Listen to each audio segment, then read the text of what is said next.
Okay, the purpose of this video today is just to demonstrate how quick and easy it is to create cut paths and special colour layers for the Roland printer range. So these rules will apply to pretty much all of the Roland printers that can either cut or have the white ink involved in the circulation.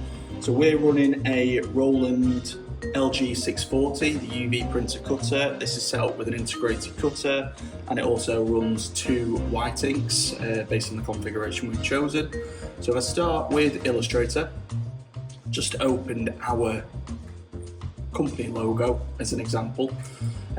You will get with the Roland this neat little swatch, and this basically allows you to create special colours and also the cut path. So if I just go through them, you've got Roland DG White, so that's your white ink, Roland DG Gloss, so if you've got gloss in the system you can do spot UV gloss, and then there's finally the cut contour, so anything that it sees in those colours it will apply that effect to it. So right, we'll start with our logo. This is just ready to print as a colour only, so it's made up of CMYK. If I printed that to just a standard white vinyl, it'll look great. But what I want to do is print on a clear film or a clear vinyl, and then put a cut path around it as well, so that it'll cut it all out and I can just peel it away and stick it onto what I want. So let's start by doing a copy and a paste on top. So that's basically a copy. All I'm going to do is click Roland DG White, and that is then my white layer. That can be put on top, it can be hidden to the back, whatever you want. Basically, when you bring that into VersaWorks, it will replace this grey colour with the spot rule that's been applied to it, and it will see that as white. You don't even have to apply white every single time. If you were to choose CMYK only, it'll still just print CMY, but this allows you to print in white if you want. So once I've started making these special layers, it's good practice to identify them in their own layers, just in case you have to come back to the artwork and make any adjustments. I could just save this as a PDF and just print it straight as it is, but just to keep organised, what I'll do is I'll create a layer for colour, and then a new layer for the white ink, and then if I take this white, drag it up to there, and then put it to the back, there we go. So then I can kind of toggle between them if I did want to make any changes. It just makes it a lot easier. So then the last thing I want to do is the cut path. So let's see, I guess as a starting point, I'll make a new layer for that as well. Cut, put that to the bottom, and then I'll take the white, copy that, and then paste it into the cut path. So now I'm just looking at cuts, so nothing else is there. This is going to be what's my cut path. So the first thing I'm going to do is unite the whole image, and then I want to create a cut path. So I'm going to say no fill, and then it's going to be my stroke that is made up with the cut contour. So click on cut contour.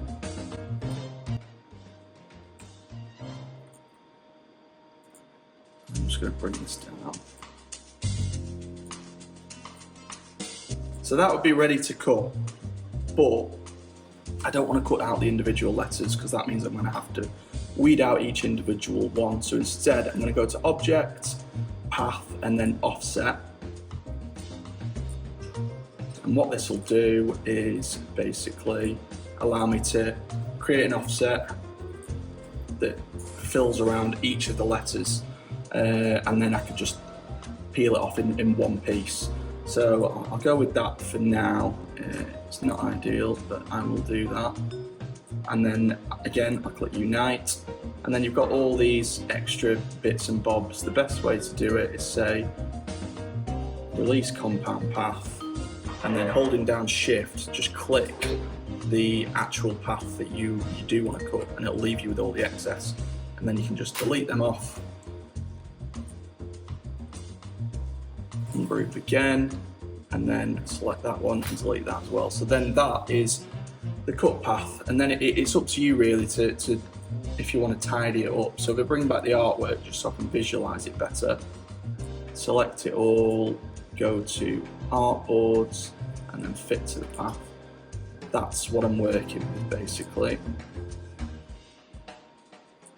But I would like to tidy it up because it's a little bit messy. So the first thing I'm going to do here is lock the colour and the white, just so that I don't make any unnecessary changes to them.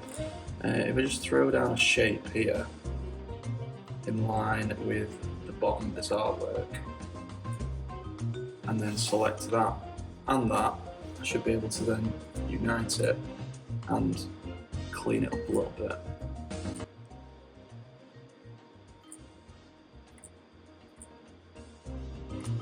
The last thing I'll do is go to simplify and just take out some of these nodes, so it doesn't take as long to cut, it also just looks a bit cleaner.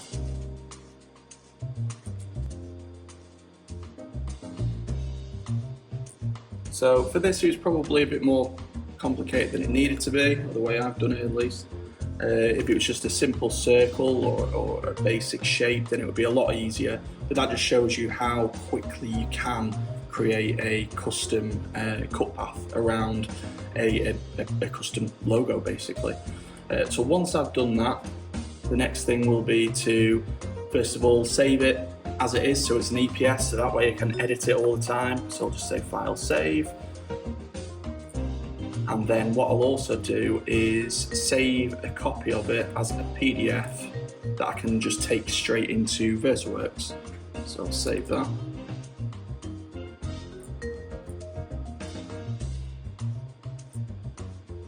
Then I'll move over to VersaWorks, which comes with all the Roland printers.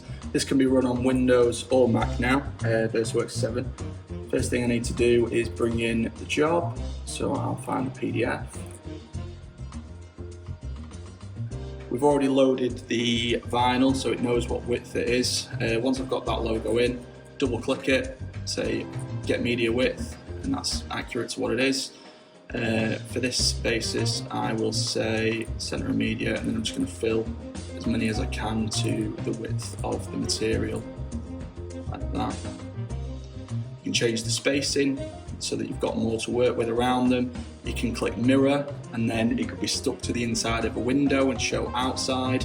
All you need to do for that is make sure that you put the white on top rather than underneath as well, so that it reflects correctly. For this, I'm just going to do it as a standard sticker on a clear vinyl. So that is set up correctly. If I just go to then quality and say sign quality, standard, and then I want white first and then colour on top.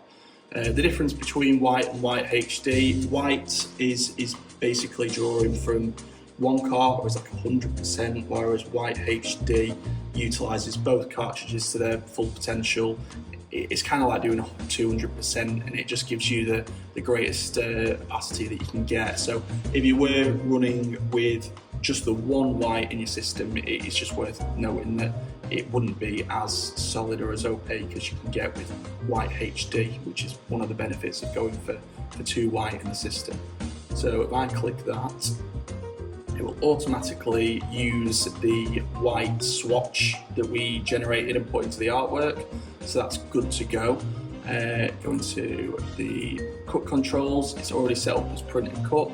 If I was to zoom in, you can see the cut line around that.